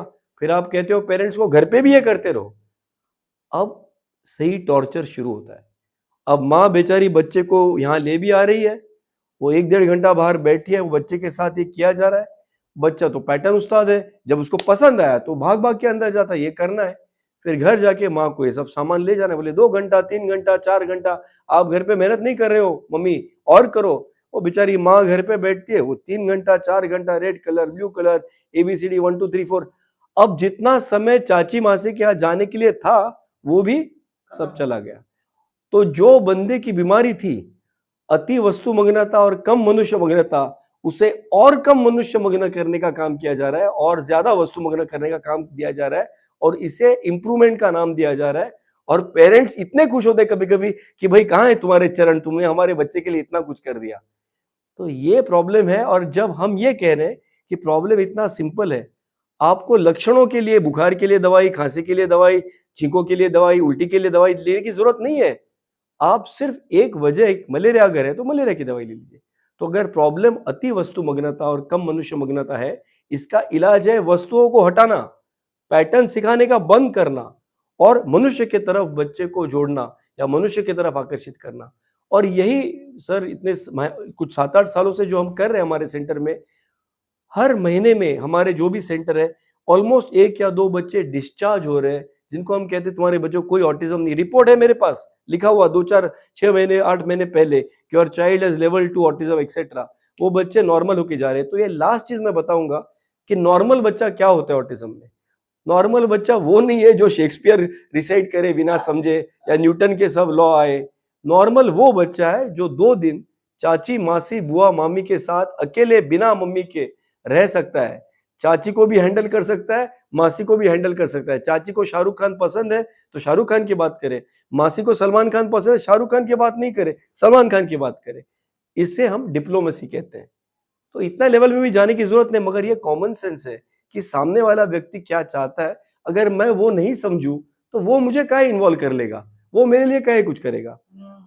और ये अगर हो, अगर बच्चा 2-2 दिन मासी चाची के घर जा रहा है और रह रहा है तो मुझे नॉर्मल समझते। लेकिन बहुत लोगों ने मुझे ये भी पूछा कि तो कोई रिलेटिव बच्चे को घर में लेता नहीं है। वो लेता इसलिए नहीं है क्योंकि आप डायरेक्टली एमकॉम के कॉलेज में कूदना चाहते हो। एमकॉम अगर जाना है तो पहले 10th पास करो, 12th करो, बीकॉम करो, फिर एमकॉम करो। तो दूसरों के घर में बच्चा ठीक रहने के लिए शुरुआत आपके घर से करनी है। मासी को झेलने के पहले माँ को झेलना चाहिए। तो माँ को झेलने के लिए माँ को और बच्चे के हम जो एक्टिविटीज बताते हैं एंगेजमेंट के, ये गेम वाले एक्टिविटीज नहीं। अब मैं आपको बोलूं ये चलो ये करो, आपका ध्यान उधर गया, मेरे से हट गया। मैं तो ये हटा के आपके साथ बैठूं, मैं बच्चों को गोद में बिठाऊं, बच्चे के सामने जमीन पर बैठूं, उसे हक करूं, किस करूं, मजाक करूं, पीकबू करूं, गुदगुदी करूं, जो भी करूं जिससे वो हंसे। तो अभी again it is not appropriate, मगर हंसी तो फंसी, जैसा आप बोल रहे थे। तो जो बंदा आपसे हंसता है आपके साथ, वो तो आपसे माहिर हो जाएगा। और इस तरह से अगर बच्चे का ध्यान, बच्चे को लगना चाहिए कि भाई इस टेबल में कुछ, देयर इज नो फन, जो खुशी है वो इसमें रखी है, मेरे फादर में रखी है, मेरे मदर में रखी है। नहीं, तो मेरा ये है कि जिस तरह से आप एक अभियान चला रहे, समझो एक अलग विचारधारा लेकर इन बच्चों का इलाज करने की कोशिश कर रहे, तो क्या आपने इसको एक स्ट्रक्चर बना के कहीं पब्लिश किया ताकि कम से कम हिंदुस्तान के पीडियाट्रिशियंस और ऑक्यूपेशन थेरेपिस्ट इसको एक स्टैंडर्ड ऑपरेटिंग प्रोसीजर के हिसाब से, क्या आपने ऐसा कुछ इजाद किया है क्या? ये वर्ड आपने जो कहा, हिंदुस्तान या इंडिया या भारत, ये बहुत इंपॉर्टेंट है, क्योंकि हमारी जो मेथड है उसमें हमें डॉक्टरों की, डॉक्टर दलवाई की वगैरह ज्यादा जरूरत नहीं है, दवाइयों की, मशीनरी की जरूरत नहीं है। हमें लोगों की जरूरत है। तो हमें मम्मी चाहिए, डैडी चाहिए, दादी चाहिए, नानी चाहिए, चाची चाहिए, मासी चाहिए, बुआ चाहिए। फिर हम मराठी में बोलते शेजारच्या काकू, मतलब वो पड़ोस की चाची और पड़ोस के मामा, सगा लेना देना कुछ नहीं है, कोई मराठी है, कोई गुजराती है, कोई तमिल है, तो वो एक्सटेंडेड फैमिली हम कहते हैं। इसके बाद बच्चे को स्कूल की जरूरत है। अभी अमेरिका में अगर आप देखेंगे, जहां ये ट्रीटमेंट्स इजाद की गई हैं, उसमें समाज तो है ही नहीं। चाची मासी कहां से लाओगे भाई? जब नाना नहीं है, मम्मी डैडी भी कभी कभी नहीं है, तो मासी, बुआ, फूफी, खाला कहां से लाओगे? अमेरिका में 1980s के दरमियान जब ये ध्यान आया कि ऑटिज्म जैसे प्रॉब्लम आ रहे, उन्होंने उनके कांग्रेस का एक एक्ट पारित किया जिसका नाम है idea act, individuals with disabilities education act. तो अमेरिका ने पाया ये बच्चों का जो प्रॉब्लम आ रहा है, where can we do early intervention. उनका अर्लीस्ट इंटरवेंशन स्कूल था, क्योंकि स्कूल के पहले तो विकसित सब बिखरे हुए हैं, तो आप कुछ एक नेशनल लेवल पे कर नहीं सकते। तो उन्होंने कहा भाई ट्रीटमेंट तो स्कूल में मिलेगी, लेकिन स्कूल में ट्रीटमेंट क्या होती है? Reading writing. स्कूल का कोर कॉम्पिटेंस क्या है? Teaching, academics, A B C D, writing, reading. तो उन्होंने शुरुआत वहां से की। फिर पता चला बच्चा बात नहीं कर रहा है, तो ठीक है, थोड़ा बातचीत भी सिखा दीजिए। फिर बिहेवियर नहीं है, तो बिहेवियर के लिए कुछ करिए। इसलिए जो बिखरा हुआ थेरेपी सिस्टम है, मल्टी डिसिप्लिनरी, मगर हर आदमी अलग अलग चीज पे फोकस कर रहा है, अलग अलग सिम्टम पे फोकस कर रहा है, तो लिमिटेड इंप्रूवमेंट बच्चे की जरूर हो रही है कि बच्चा पैटर्न में घुस के, जो पैटर्न इकोसिस्टम है उसमें मैनेज किया जा रहा है। अमेरिका इससे बेटर कुछ कर ही नहीं सकती, मगर उनकी इकोनॉमी या सोशो इकोनॉमिक स्टेटस इतना है कि हर बच्चे के लिए ये फेक पैटर्न इकोसिस्टम वो मेंटेन कर सकते हैं। इंडिया में कहां पे हम किसी को मेंटेन कर सकते हैं? आप बिलीव नहीं करेंगे सर, आप ये स्टडी करके देखिए। ऑस्ट्रेलिया में हर बच्चा जिसको ऑटिज्म का डायग्नोसिस दिया है, हजारों डॉलर्स का उसको सपोर्ट मिलता है पेरेंट्स को। मैंने स्टडी किया था कि आप अगर ऐड करें कि इंडिया में उसी टाइप के जितने बच्चे हैं, बेयर विथ मी, इंडिया में उसी लेवल के जो ऑटिज्म के बच्चे हैं, उनको भी अगर उतना डॉलर या उतना अमाउंट हम दे रहे हैं, इंडिया के जितने ऑटिस्टिक बच्चे पूरे ऑस्ट्रेलिया का पॉपुलेशन नहीं है। आपका गवर्नमेंट नेशनल बजट का हाफ वो बजट आएगा। होम मिनिस्ट्री, डिफेंस मिनिस्ट्री सब मिला के उससे ज्यादा budget only to give support to the mothers of the children who have autism. ये इंडिया में कभी भी पॉसिबल नहीं है। तो अगर आप वो पूरा ग्लास पी नहीं सकते, तो चोंच डुबाने की जरूरत क्या है? वो आपके लिए है ही नहीं, वो उन देशों के लिए जिनके पास इतना पैसा है। इसीलिए हमको ये सब करने के बजाय हमारी स्ट्रेंथ क्या है? समाज, पड़ोस, चाची, मासी, बुआ, मामी, शुरुआत करनी है घर में। और हमने जो प्रोग्राम बनाया, जो आपने कहा, उसका नाम है न्यू होराइजन्स डेवलपमेंटल प्रोग्राम। और इस प्रोग्राम में हम बच्चों के साथ सिर्फ थेरेपी नहीं करते, मगर पेरेंट्स को एक्सप्लेन करते हैं कि आपको घर में मनुष्य मग्नता की शुरुआत कैसी करनी है, वस्तुओं का असर कैसे कम करना है। हर आदमी ब्लेम सिर्फ इस वस्तु को आज कर रहा है। हाँ, मैं 2011-12 से पेशेंट्स को प्रिस्क्रिप्शन लिख के देता था, स्टॉप स्क्रीन टाइम। तब लोग मुझे भी हंसते थे कि ये क्या आदमी है, मोबाइल है इतना अच्छा, इससे बच्चे सीख रहे हैं, लेकिन मेरे रिटर्न प्रिस्क्रिप्शंस है। अब मैं ये कह रहा हूं कि ये जिम्मेदार नहीं है। द मोबाइल और the screen time is not the problem, this is only the trigger. The real gun is the disruption of society, कि सोसाइटी में समाज को किसी के लिए समय ही नहीं है। जब आपको समय ही नहीं है बच्चे के लिए, चाची मासी है नहीं, तो आप बच्चों के करोगे क्या, स्क्रीन रखोगे? नहीं नहीं, लेकिन बात ये है ना कि ये थोड़ा सा कॉन्ट्राडिक्शन है, और खास करके कोविड में मैंने ये पाया गया, schools were being run on mobile, और एक तरफ से ये हो गया कि हम बोल रहे एज अ पीडियाट्रिशियन और जनरल फिजिशियन बोल रहे कि ये 30 मिनट के ऊपर होना नहीं चाहिए, आप भी यही प्रिस्क्राइब करते हैं, मैं भी यही प्रिस्क्राइब करता हूँ कि 30 मिनट नहीं है, और यहाँ सारी पढ़ाई लगभग 2 साल, बिल्कुल सही, और उसके बाद में वो बच्चा हुक हो गया, बिल्कुल एडिक्ट सही। हो गया। अब ये कैसे समझाए किसी को कोई कि एक बार आप बोल रहे हो पढ़ाई करो, हाँ, लेकिन बाद में मत देखो। तो उसका भी सिंपल लॉजिक है। अगर सैलाब जब आता है, मुंबई में भी साल में एक दो बार फ्लड तो आ जाता है, बाढ़ तो आ जाता है, तो कभी कभी मुंबई में भी मैंने बोट चलती हुई देखी है सड़कों पे, लेकिन 2 दिन के बाद वो पानी उतर जाता है, फिर हम बोट देखते नहीं परेल के स्ट्रीट पे या I know, I गोरेगांव में understand. Yes, ये बोट नहीं चल रही है। तो जब मुसीबत आती है, और इतनी बड़ी लेवल की मुसीबत जब आई कोविड में, तब तो हमको काम धंधा बंद करके घर पे बैठना पड़ा। क्या क्या नहीं हुआ, कितने सारे लोग मर गए, तो उस समय पे वो करना पड़ा। ठीक है, अब हर दिन वो नाक में डाल डाल के कोविड के टेस्ट कर रहे थे, अब कोई करता है? तो यही वजह है कि अब तब अगर स्कूल में एजुकेशन करना पड़ा तो ठीक था। अब जब वो सिचुएशन नहीं है तो जरूरत नहीं, लेकिन उसके आड़ में ये जो चल अभी भी रहा है, क्योंकि कोविड तो गया, लेकिन लोगों के पास बच्चों के लिए समय नहीं आया। इसीलिए screen time is the trigger, the loaded gun is the lack of social and human integration and interaction.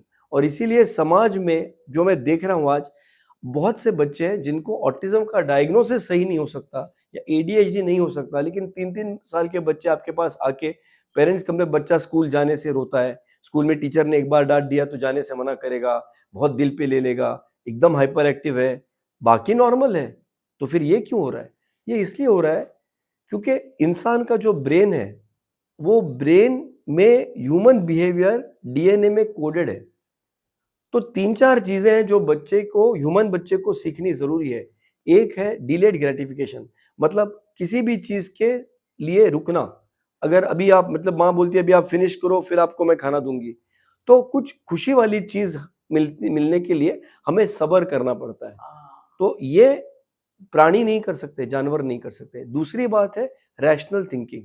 Rational thinking मतलब हर चीज का आप अलग अलग तरीके से विचार कर सकते हो। तीसरी बात है कम्युनिकेशन, हम हमारी मन की बात आप तक, आपके मन की बात मुझ तक पहुंचा सकते हैं, हजारों लोगों को, लाखों लोगों को पहुंचा सकते हैं, प्राणी नहीं कर सकते। लेकिन सबसे जरूरी चौथी बात जो इंसान के ब्रेन ने इजाद की, उसको कहते हैं ability to think and work as a group. मतलब आपके मन में कोई आइडिया, आप जाके 4-5 लोगों को समझाइए, वो इन्फ्लुएंस हो जाएंगे, फिर आप सब मिलके उसी तरह से काम शुरू करेंगे। तो रिलीजन, कास्ट, नेशनहुड, रीजनहुड, ये सब टीम, क्रिकेट की टीम, हम 11 बंदे उनके 11 बंदे, फिर इंडिया के 11 बंदे वर्सेस पाकिस्तान के 11 बंदे, फिर एशिया की टीम वर्सेस यूरोप की टीम। ये जो कंसेप्ट टीम का क्या है कि हम सब एक मकसद समझे, एक दूसरे को समझाए और फिर एक मकसद से काम करे, ये सिर्फ और सिर्फ इंसान कर सकते हैं। मगर समझने की बात यह है कि जब इंसान का बच्चा पैदा होता है, उसके जीन्स में और ब्रेन में ये क्षमता है, मगर वो क्षमता जाहिर बर्थ पे नहीं होती, उसे डेवलप करनी पड़ती है। ठीक उस तरह से कि जब बच्चा पैदा होता है 2 टांगे तो दिख रही उसकी, ब्रेन तो नॉर्मल है लेकिन चलता है क्या? तो 1 साल में उसको टांगे नॉर्मल दिख रही है, ब्रेन नॉर्मल दिख रहा है, फिर भी चलने के लिए, सीखने के लिए जो 1 साल नर्चरिंग केयर लगता है, आपको उस तरीके का वातावरण उसके लिए देना पड़ता है, उसको खाना पीना देना पड़ता है, उसकी सुरक्षा करनी पड़ती है, उसे कपड़े देने पड़ते हैं, उसे सुलाना पड़ता है, खिलाना पड़ता है, तब जाके वो उसी 2 पैर जिससे वो पैदा हुआ था उस पे चलने के काबिल होता है। तो ये 4 क्षमताएं जो मैंने बताई, सब्र रखना, मल्टीपल तरीके से एक बात के बारे में सोचना, ऐसे नहीं गुस्सा आ गया तो पटक के फेंक दिया, फिर अपने मन की बात किसी को बोलना, और सबसे ज्यादा एक क्लासरूम में जितने बच्चे हैं उनको समझ के एक तरीके से बिहेव करना, फैमिली में जितने लोग हैं उनके साथ एडजस्ट करके रहना, हमारे नगर में जितने लोग हैं उनके साथ एडजस्ट करके, हमारे देश में जितने लोग एडजस्ट करके रहना, ये दो the child is born with it, सीखने के लिए पहले 1000-2000 दिन बहुत जरूरी है। और वो 1000-2000 दिन लैपटॉप के सामने या आइंस्टाइन क्लासेस में नहीं मिलते, वो समाज में मिलते हैं, वो झुंड में मिलते हैं, वो चाची मासी बुआ मामी के घर सीखते हैं कि थोड़ा अभी सब्र करना पड़ेगा, अभी मासी थोड़ा गुस्से में है, इतने जल्दी बिरयानी नहीं खिलाने वाली है, थोड़ा सुन के लेना पड़ता है। लेकिन चाची के यहाँ पे अलग मेथड से चलता है, ये कहीं और अलग। तो ये जो चीजें हम सीखते हैं, कम्युनिकेशन, रैशनल थिंकिंग, सब्र and ability to act as a group, उसके लिए समाज और लोग जरूरी हैं, किताबें नहीं, मोबाइल नहीं, ये मल्टीपल एप्स जो बन रहे हैं वो नहीं, ये हाई फाई स्कूल्स जो बन रहे, क्लासेस जो बन रहे वो नहीं जरूरी है। एकेडमिक्स बहुत कम मायने रखता है एक्चुअली बच्चे के ब्रेन डेवलपमेंट में। और अगर एकेडमिक्स के पहले के स्टेप अगर परफेक्ट है तो एकेडमिक्स भी परफेक्ट होगा। लेकिन अगर नींव ही कच्ची है कि लोगों के साथ टॉलरेट कैसा करते हैं, लोगों के साथ कोऑपरेट कैसा करते हैं, लोगों को अपने मन की बात कैसे बताते हैं, अगर ये बच्चा नहीं सीखेगा तो आपके पास 3 साल में कंप्लेंट आने वाला है, मेरा बच्चा क्लास में बैठता नहीं है, टीचर ने कुछ बोल दिया तो चिल्लाने लग गया या रोने लग गया, दूसरे बच्चे ने इसको पुश किया तो इसने इसको काटा। यही कंप्लेंट आ रही है आज पीडियाट्रिशियंस के पास। तो ये ऑटिज्म नहीं है, ये डिसरप्शन ऑफ सोशल स्ट्रक्चर है। आपने टीम का जिक्र किया तो थोड़ी सी टिप्पणी करना चाहता हूं कि मैं बहुत साल क्रिकेट खेल चुका हूं मैं जानता हूं आप विकेट कीपर थे, बैट्समैन भी थे, हाँ, और कैप्टन भी था। कैप्टन भी थे। और इस पॉडकास्ट में हम चाहते हैं कि कुछ अच्छे क्रिकेटर भी आए। तो टीम का जिक्र किया तो टीम का स्पेलिंग होता है TEAM, तो वो उसको थोड़ा एक्सपांड करके मैं कहूंगा कि टुगेदर एवरीवन अचीव्स मोर। बहुत अच्छे। तो ये टीम गेम है, ये आप अपने थेरेपिस्ट के साथ टीम बना रहे, लेकिन कहीं ना कहीं ऐसा हो जाता है कि कुछ तो छूट जाएगा और कुछ तो छोड़ना होगा। तो ऐसा हो जाता है कि आपके पास आया हुआ मरीज जो कुछ समय के लिए टिका हुआ रहता है, कहीं चकाचौंध वाली एडवर्टीजमेंट के बारे में फंस के, कहीं आपसे, कहीं अन्य इंसान के पास जो गुमराह करता है। तो मेरा एक सवाल है और मैं ये जिम्मेदारी से यह सवाल पूछ रहा हूं कि बहुत बोलबाला एक इलाज का है जिसका नाम है स्टेम सेल, तो आप इसके बारे में क्या कहेंगे? स्टेम सेल करना नहीं चाहिए, बात खत्म हो गई। इसमें कोई साइंटिफिक बेसिस नहीं है। दुनिया के तमाम देशों में, अमेरिका हो या यूरोप के सारे देश हो, ये बैंड है। मगर अभी इंडिया में कुछ चीजें जो गलत है वो भी किस तरीके से चलती है हम जानते हैं, इसलिए चल रहा है। ये हुआ जवाब। मगर रियल उसमें जवाब ये होगा कि जब पेरेंट्स को हम वही ट्रीटमेंट देंगे कि भाई आप कलर मैच करते रहो, आप से गुड मॉर्निंग दिन भर बच्चे से बात करते रहो, ABCD लिखते रहो, तो पेरेंट्स सोचेगा ना भाई इससे तो मेरा बच्चा तो लाइफ तो कटने नहीं वाली, इसकी तो वाट लगने वाली है, ये तो नॉर्मल नहीं होने वाला है। इसीलिए हताश होकर फिर कोई गुमराह करने वाला, ये देखो जादू वाला लॉकेट, ये गले में पहन लो तावीज, फिर ये होता है। तो ये जो स्टेम सेल का है वो तो गलत कर रहे हैं, जो कर रहे हैं वो, और उसको अलाउ किया जा रहा है, यही गलत है। मगर मैं पेरेंट्स की दुविधा समझ सकता हूँ, क्योंकि जब हम उनको कहते हैं ऑटिज्म में कोई इलाज ही नहीं है, अरे भाई आपके बच्चे को कोई ऐसे बोले, आपको बोले कि आपके बच्चे की प्रॉब्लम के लिए इलाज नहीं है, तो आप पे क्या बीतेगी भाई। सबसे त्रस्त तो मैं कहता हूं कि उसमें बच्चे की माँ है। सबसे वर्स्ट सिचुएशन इंडिया में माँ की होती है, क्योंकि उसको बेटी भी अच्छी बनना है, उसको बीवी भी अच्छी बनना है, उसको डॉटर बहू भी अच्छा रहना है, उसे माँ भी अच्छा बनना है, उसे जॉब भी अच्छा करना है, समाज में भी अच्छा इमेज रखना है। और उसमें अगर बच्चे का कुछ प्रॉब्लम है, इसे जो हम बता रहे हैं, और उसके लिए एक्स्ट्रा काम करना है, तो काम तो बेचारी कर लेती है, लेकिन ब्लेम भी उसी को किया जाता है कि तुम्हारे वजह से बच्चा ऐसा पैदा हो गया।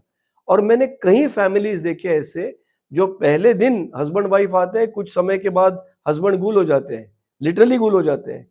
ऐसे बहुत भाग गए बीवी को छोड़ के, बच्चे को, क्योंकि कौन संभालेगा इस बच्चे को, दूसरी शादी कर लेते हैं।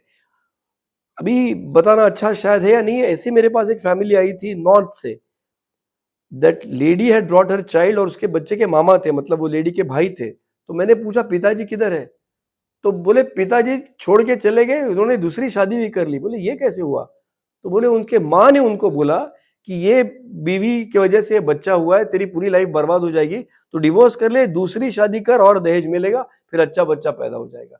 ये हकीकत बता रहा हूं आपको मैं, जो मेरे अनुभव है। और ये होने के वजह से पूरा जो मदर है उसके ऊपर इतना अत्याचार होता है, और वो किसी को बता नहीं सकती, क्योंकि जिसको ये बच्चे में ये प्रॉब्लम नहीं है वो कभी भी ये नहीं समझ सकते कि जिस माँ के पास ऐसा बच्चा है उसकी क्या हालत है। एक आपको मैं मराठी में बोलूंगा क्योंकि वो बात मराठी में हुई थी. माझ्याकडे एक दादरच्या सेंटरला एक बाई यायची, बिचारी ती काम वगैरे करायची. बर तर ती आली, मला एक दिवशी बरेच दिवस येत होती. मला आज डॉक्टर समीरलाच भेटायचं. म्हणलं काय कंप्लेंट वगैरे असेल या भेटा. आज तुम्हाला मला एक गोष्ट सांगायची आहे. मला बोला. माझ्या बिल्डिंगमध्ये एक काकू असायची, जाम कुस्की होती. दरवेळी माझा मुलगा जायचा, त्याला बोले हे बघा मुका आला.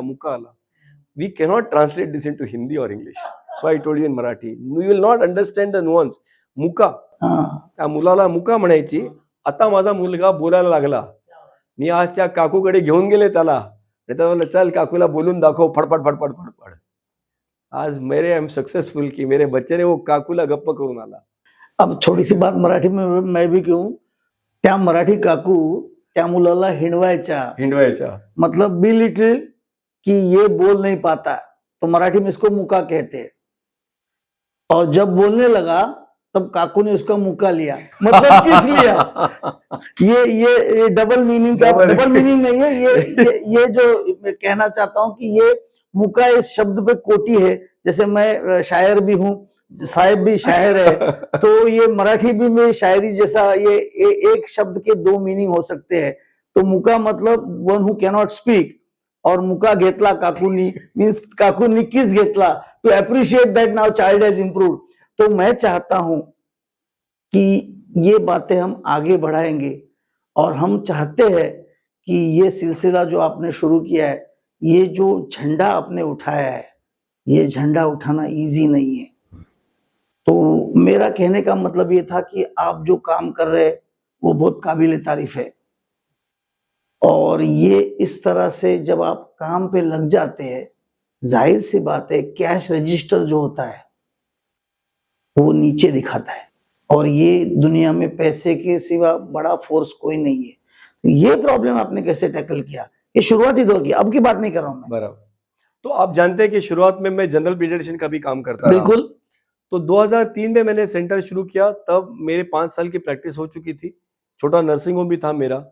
2003 से लगातार 2014-15 तक मैं जनरल पीडियाट्रिक्स भी करता था, डिलीवरी कॉल्स के लिए भी जाता था, रात को ऑब्स्टेट्रिक मतलब लेबर कॉल के लिए भी जाता था. बच्चे जो एडमिट होते थे उनको दिन रात मतलब मलेरिया, टाइफाइड ये भी सब दिखता था. और उसके साथ साथ मैंने ये सेंटर शुरू किया. फिर 2 सेंटर हो गए, 3 सेंटर हो गए, अब तो 6 हैं. और फिर 2016-17 के बाद फिर मैंने ये स्टॉप किया जनरल प्रैक्टिस वगैरह, और सिर्फ ये कर रहा हूँ. तो एक है कि डबल काम करके, क्योंकि that time what I used to earn as a general paediatrician allowed me to sustain the centre. और अभी दूसरी बात यह कि अभी हम जो काम करते हैं वो वॉल्यूम पे करते हैं. तो वॉल्यूम पे काम करने के लिए then you know that you can charge less, क्योंकि आप वॉल्यूम बहुत है. अभी हमारे पास 900 बच्चे हैं हमारे 3-3 महीने के प्रोग्राम में. तो उसमें क्या होता है, आप कम चार्ज कर सकते हो, मगर अगर वॉल्यूम में आपको मेंटेन क्वालिटी करनी है तो आपको उस तरीके के सिस्टम्स और लोग चाहिए. सो सबसे इंपॉर्टेंट बात ये मैंने कैसे मैनेज किया, या जो आपने कहा फाइनेंशियली, कि मुझे जो लोग मिलते गए, जो साथ में काम करने वाले कलीग्स हैं, जो थेरेपिस्ट हैं, साइकोलॉजिस्ट हैं, स्पेशल एजुकेटर्स हैं, ऑक्यूपेशनल थेरेपिस्ट, फिजियोथेरेपिस्ट, और नॉन मेडिकल टीम, जो मैनेजरियल टीम है, जो रिसेप्शन के पे काम करते हैं, सबसे ज्यादा तो उनको स्ट्रेस होता है, क्योंकि पेरेंट्स आके उन पे बरसते हर बार, तो उनको सुनना पड़ता है. फिर जो मैनेजर्स है, सेंटर हेड्स है. भावे साहब, मैं आपको एक बड़े फख्र से एक बात कहूंगा कि ये जो मैं कह रहा हूं, चलो इंडिया में कम है इतना वेल ऑर्गेनाइज्ड, लेकिन अमेरिका में तो बहुत है. फिर ये भी एक बात है कि हमारे मैनेजमेंट में एक ट्रेनिंग की टीम है और डिपार्टमेंट है जो पेशेंट नहीं देखती, क्योंकि रेवेन्यू तो पेशेंट से आता है. वो सिर्फ और सिर्फ ट्रेनिंग के लिए वहां पे है, जो ट्रेनिंग करते हैं. लेकिन पूरे दुनिया में मेरी एक चाइल्ड डेवलपमेंट सेंटर है, न्यू होराइजन्स, जहां पे क्वालिटी और मॉनिटरिंग की टीम है. पूरे दुनिया में कहीं कोई चाइल्ड डेवलपमेंट सेंटर में क्वालिटी की टीम या डिपार्टमेंट नहीं है. हमारे यहाँ क्वालिटी और मॉनिटरिंग की टीम है, और एक सीनियर थेरेपिस्ट है डॉक्टर कर्ण, जो सिर्फ वो काम करती है. फिर हमारे एक हेड ऑफ क्लिनिकल सर्विसेज है डॉक्टर मधुरा, वो सिर्फ पूरे जो इतने बच्चे हैं और उनके ऊपर जो क्लिनिकल हेड्स है उनको मैनेज करती है. एक है डॉक्टर लेखा, जो head of developmental paediatrics department है. एक है मिस ज्योति यादव, जो सीईओ है, ये सब ओवरलुक करती हैं. एक है अमित नाइक, जो पूरा ये हमारे जो वीडियोस हम क्रिएट करते हैं, जो ऑनलाइन डिपार्टमेंट के लिए टेक्नोलॉजिकल है, उसके हेड है। तो ये अलग अलग लोग जो मिलते हैं उसी से, जैसे आपने कहा टुगेदर एवरीबॉडी अचीव्स मोर, वरना ये फाइनेंस इतनी बड़ी बात नहीं है। अभी लोग तो कुछ उल्टा सुल्टा करके भी कमा लेते हैं, मगर क्वालिटी वाइज उसको स्केल अप करना, उसके लिए you need good people and people who are willing to believe in the cause, कि हमको वो देना है हिंदुस्तान के मेक इन इंडिया प्रोग्राम में, जो हम न्यू होराइजन्स डेवलपमेंट प्रोग्राम है, जो पूरे वर्ल्ड में कहीं नहीं है। और इस लगन से अगर लोग काम करते हैं तो मेरे ख्याल से आसान तो नहीं है, लेकिन हो सकता है। इस बात से मुझे एक शेर याद आया, लेकिन अभी पूरा जबानी याद नहीं है, आपको तो याद शायर ही है। मैं चला था जानिबे मंजिल, क्या है आप? अकेला ही चला था जानिबे मंजिल, मगर लोग आते गए कारवां बढ़ता गया। ये मजनू साहब का लिखा हुआ शेर है। आपके सुपरविजन में इलाज होना एक बात है, लेकिन वो इलाज घर में भी हो या ह्यूमन एंगेजमेंट बढ़ाने वाली बात जैसे आपने कही।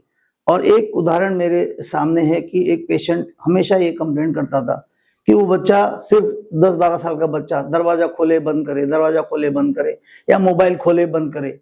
तो कहने का मतलब ये है कि इस तरह की एक्टिविटी है, या इसको कैसे कंट्रोल किया जाए, तो इसको चैनलाइज कैसे किया जाए?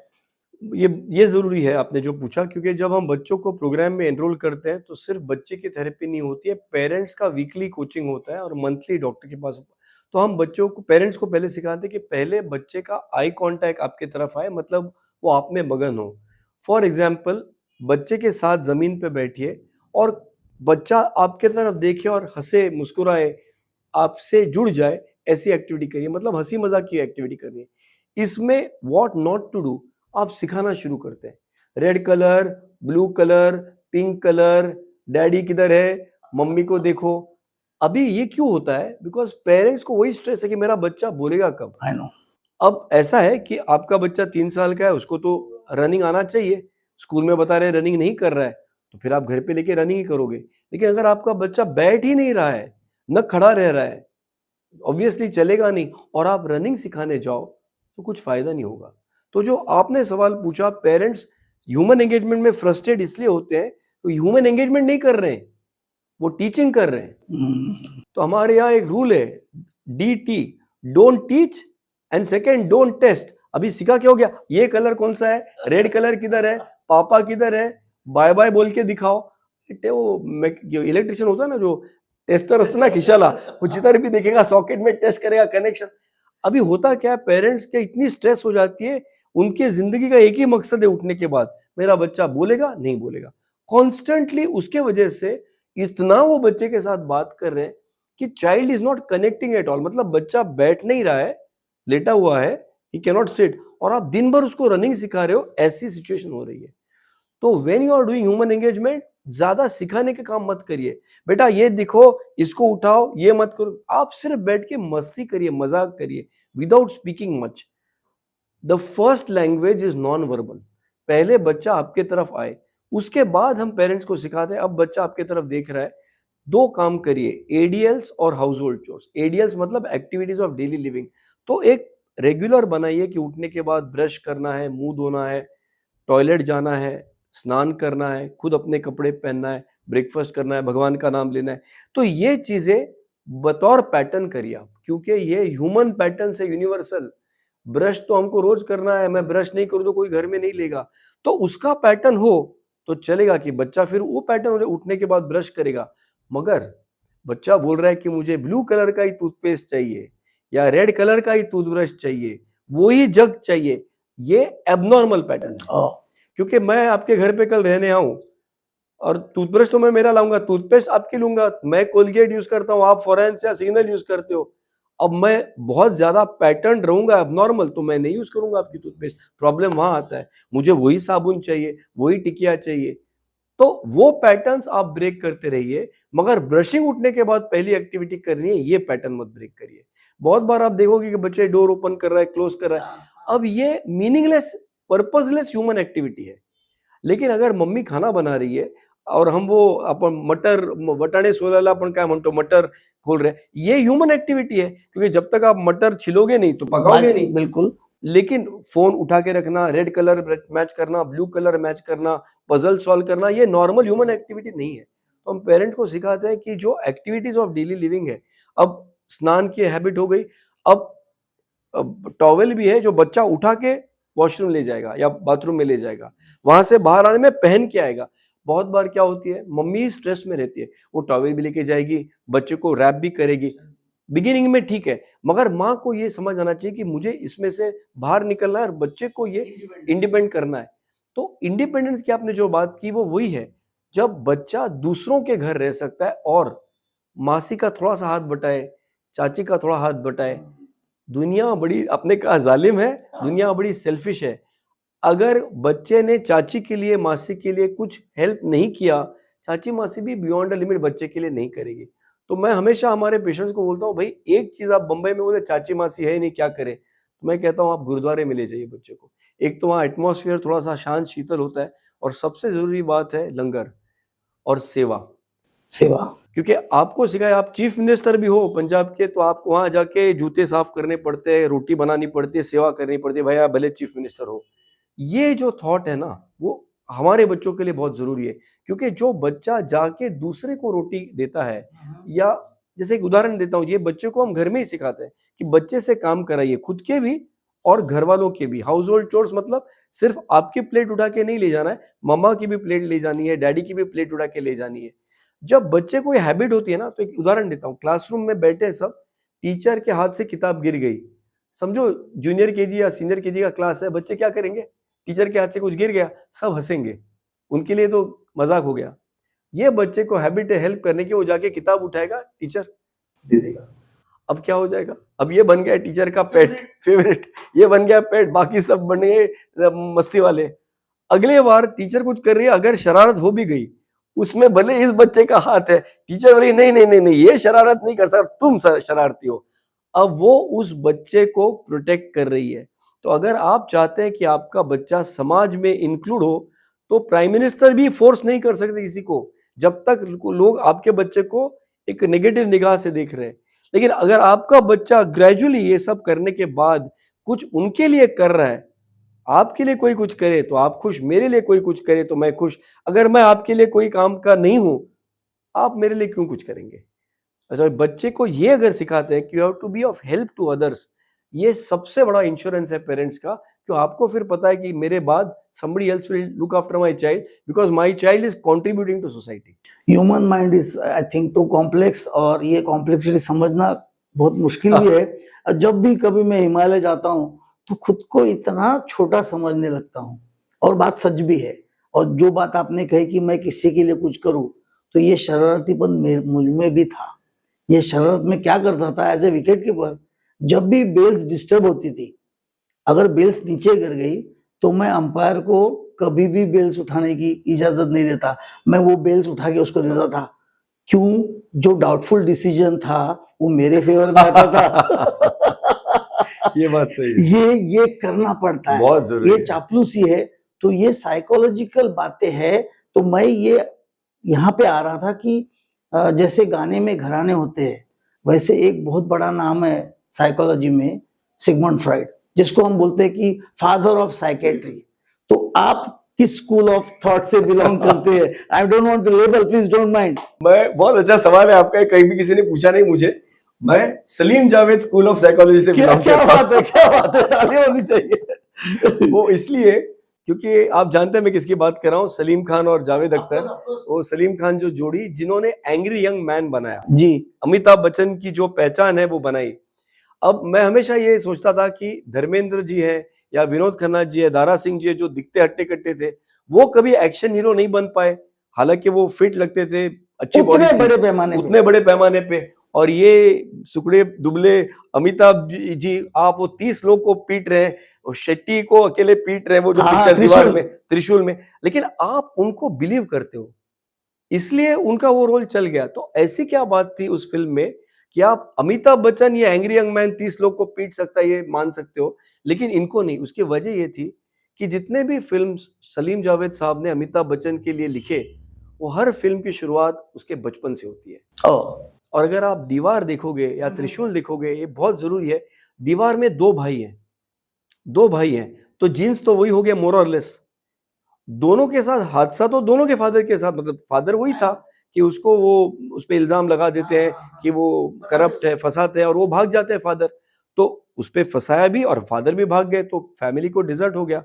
अब वो निरुपमा जी है और 2 बच्चे, तो ट्रोमा तो वैसे तो स्टिमुलस तो इक्वल था, लेकिन आगे चल के एक डॉन बनता है और एक पुलिस इंस्पेक्टर बनता है। ये फर्क कैसे है? क्योंकि साइकोलॉजी में बर्थ और जीन्स और बायोलॉजी से कहीं ज्यादा आपकी जो एनवायरनमेंट है, वातावरण, और आप पे जो बीतती है, और जो बीतती है उस पे आप किस तरह से रिएक्ट करते हो, ये सबसे जरूरी है थ्रू आउट लाइफ। अगर आप एक 60 साल के बंदे के साथ भी काम करना चाहते हो साइकोलॉजी में, you cannot start until you go to इस बिगिनिंग।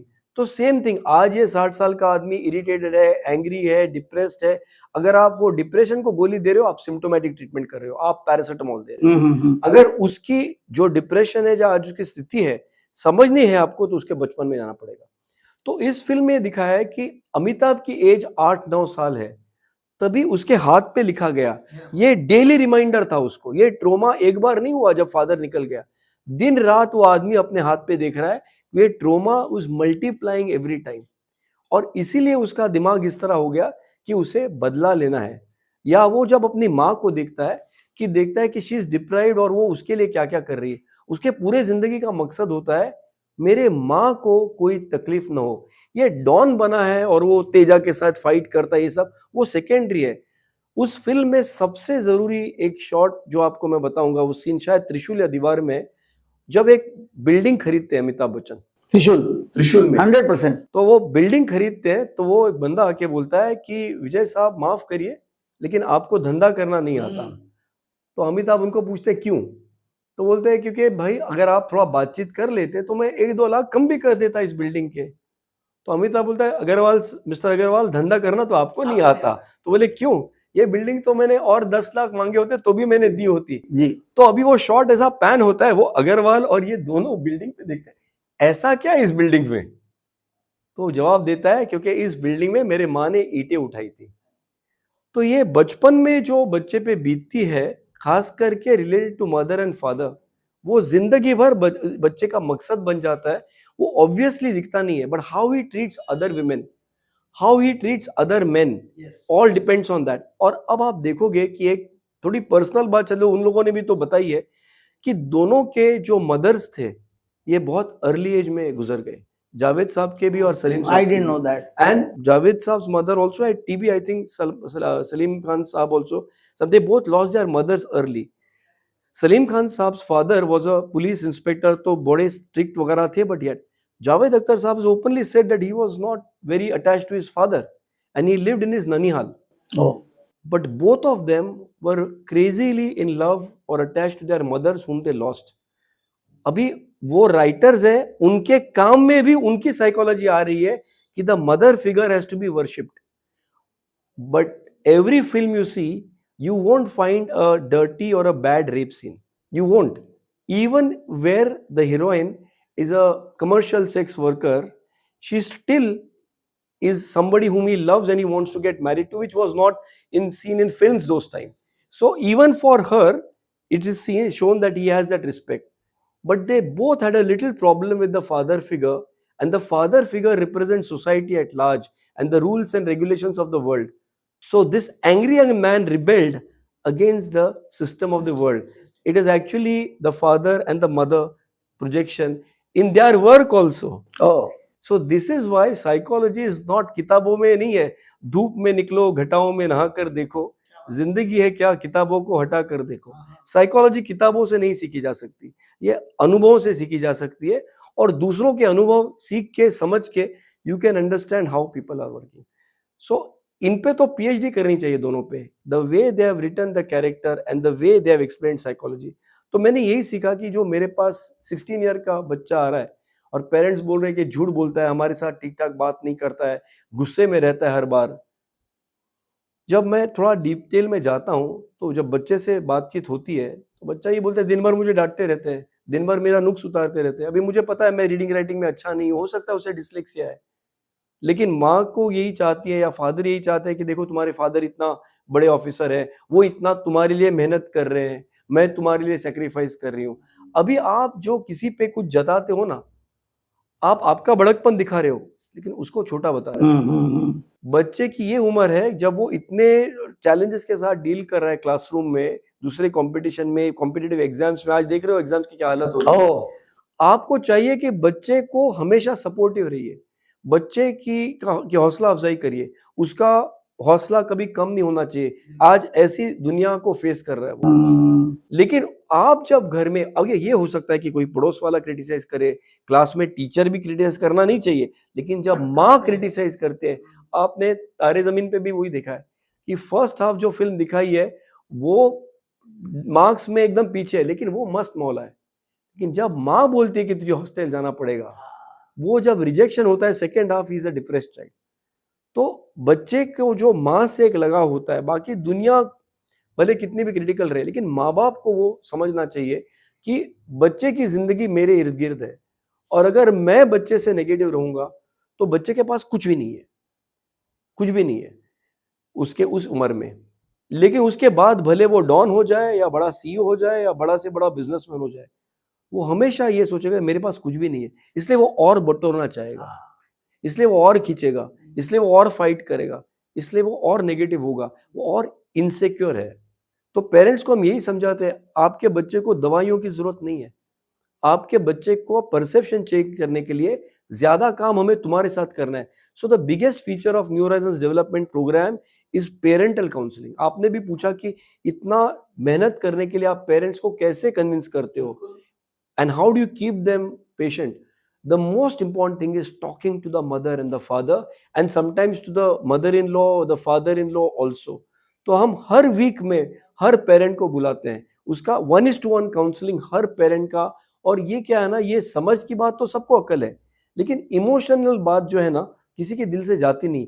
वो आपको बार बार बार बार बार बार बार बार बार बार उनको सपोर्ट करना पड़ता है। और मैं समझता हूँ जो भी हमारी टीम बेहतर करती है, वो मेरे टीम की खासियत है कि they are very very good at coaching parents. तो हम उसको काउंसलिंग भी नहीं बोलते, हम कोचिंग बोलते हैं, क्योंकि काउंसलिंग मैंने आपको सलाह दे दी, ज्ञान दे दिया, हिदायत दे दी, आप अब आपका काम है, आप देख लो, आपको ठीक लगा तो करो, वरना नहीं। कोचिंग मतलब वो क्रिकेट वाला कि मैं आपका हाथ पकड़ के आपको बैट कैसे पकड़ के, वो जरूरी है। आपने हमारा हाथ थामा और इस शो में आए, और पहले शो में आपने चौके छक्के लगा दिए। आपका बहुत बहुत शुक्रिया, क्योंकि कुछ समय का तकाजा ऐसा है कि हमें वाइंड अप करना पड़ रहा है। और डॉक्टर समीर दलवाई, आपने बहुत ही अच्छे तरीके से लोगों को समझाया, और द बी प्रयोग शो का ये पहला शो आपने 4 चांद लगा दिए। इनके लिए जोरदार तालियां होनी चाहिए। और आपके तारीफ में मैं ये कहूंगा, the more I know you less I know you, the more I know you less I know you. Thank you very much, Dr. Samir. It was a pleasure, indeed a pleasure interacting with you. After many years, we are sitting on one stage and interacting like this. Fabulous, outstanding, and God should give you more and more energy, more and more enthusiasm to actually tackle this problem. मुझ जैसा छोटा आदमी जो general paediatrics करता है, वो ये नहीं कर पाएगा। आप में कुछ विशेष बातें हैं, वो विशेष बातों को आगे बढ़ाओ। God bless you, I can say only this much. And B प्रयोग इंफोटेनमेंट ये प्रस्तुति थी, द बी प्रयोग शो। यही हम समाप्त करते हैं, रजा लेते हैं, फिर आपसे मिलेंगे। तब तक के लिए शुक्रिया। जय हिंद, जय महाराष्ट्र, जय इंडिया।